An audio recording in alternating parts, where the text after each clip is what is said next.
conversation a few times, and I don't know how much we want to discuss it, but the idea behind having a roadmap for each release, or at least some kind of indication of who's working on what and what to expect in the future, and whether that's a good idea or whether to make it looser than that or more rigid than that, specific milestones for specific releases. So with that context, I'll just let you discuss it.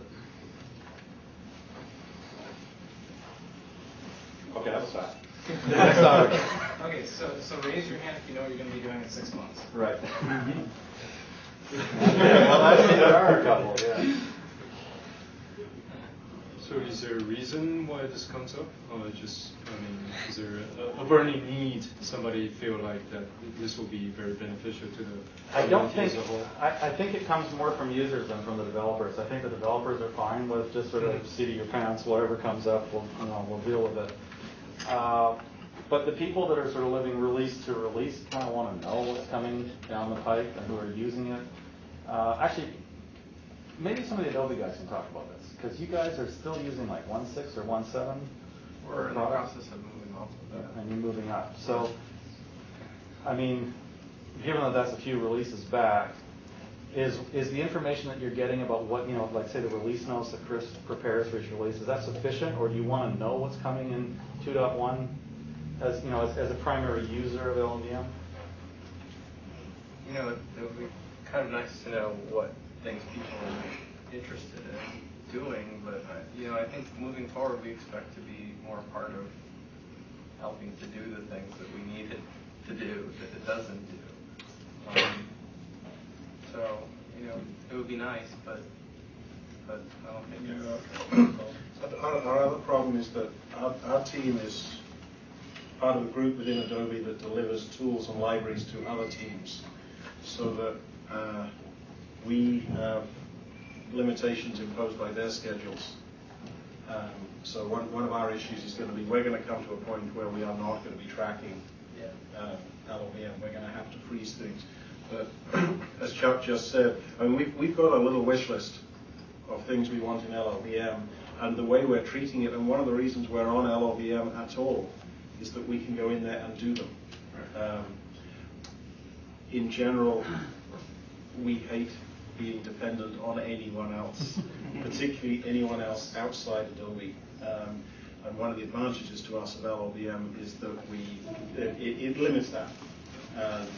And so to put it another way, one of the reasons that I'm strongly in favor of not doing what Reid was proposing is because, A, I don't know what I'm going to be doing in 6 months, right? So I can't commit that I will get something done.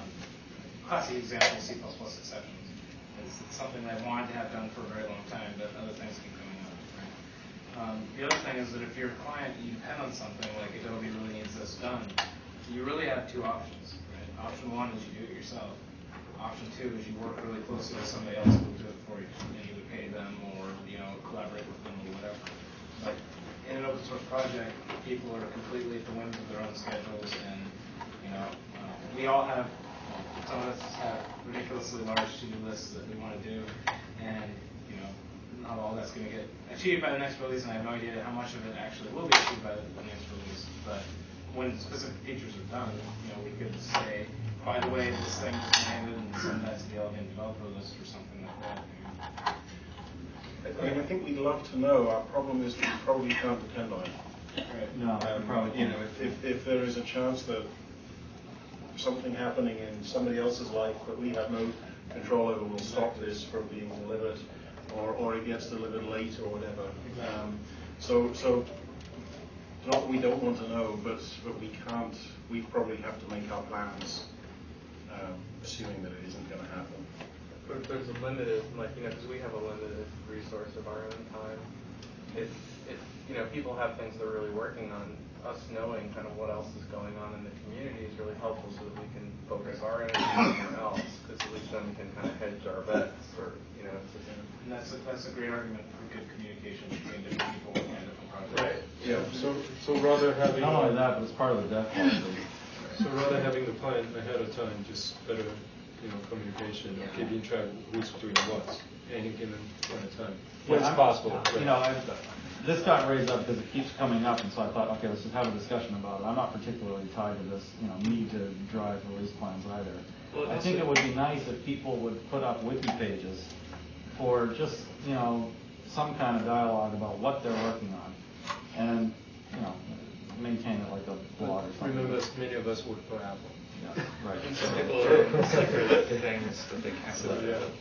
I mean, actually, the release process or the release cycle for LLVM is so short, 3 months, that trying to plan, or saying that, oh, we're going to deliver feature X is, I'm not sure how much benefit would come from that, because, by the time you say it, it's probably already done.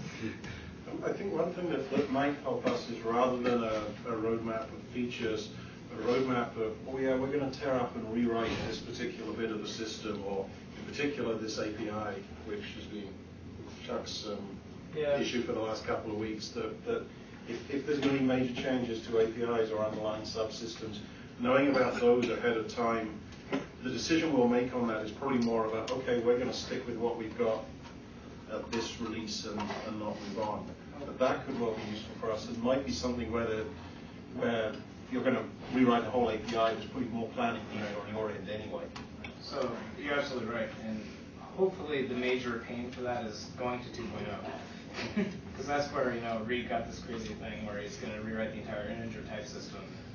We have this whole new bitcode format, and the major changes in the APIs, the type lanes disappeared, all this kind of stuff. Usually, release to release, again, since it happens every 3 months, it isn't quite as brutal. Yeah, 2.0 was particularly bad. There was a lot of change. Intentionally so. Yeah. Yeah, and that's not in any way a bad thing. But if something like that looks as though it's going to be happening again, then So where should this information be conveyed to? Are you on LLVM Dev? we're on. Yeah. It's usually on Mozilla. Well, Mozilla is probably not a very good way of. Yeah, well, a lot of people don't follow Mozilla. not pushed A lot of to- people don't follow commits. Yeah. Too much information is easy to We get have lost. this web page of projects, on about project. So you can put information there. Yeah, that's true. I mean, we definitely need to revamp the webpage. So. Pick a name first. All right, so I think it's safe to say in summer we're not going to do that, and if people want to put up blog pages or let people know or communicate, great, but it's going to be sort of on an ad hoc basis. Would a group blog be appropriate? So there was one blog that people could subscribe their RSS feeds to. That'd be cool. Yeah. I mean, we've got the wiki thing that we've got set up, which is partially set up, actually has an RSS capability too, so you can just subscribe to a page and we If put there it are on one major page. changes to the blog or something, Yeah. that people could post, hey, by the way, I just changed this ridiculous thing and rewrote all this stuff. Yeah.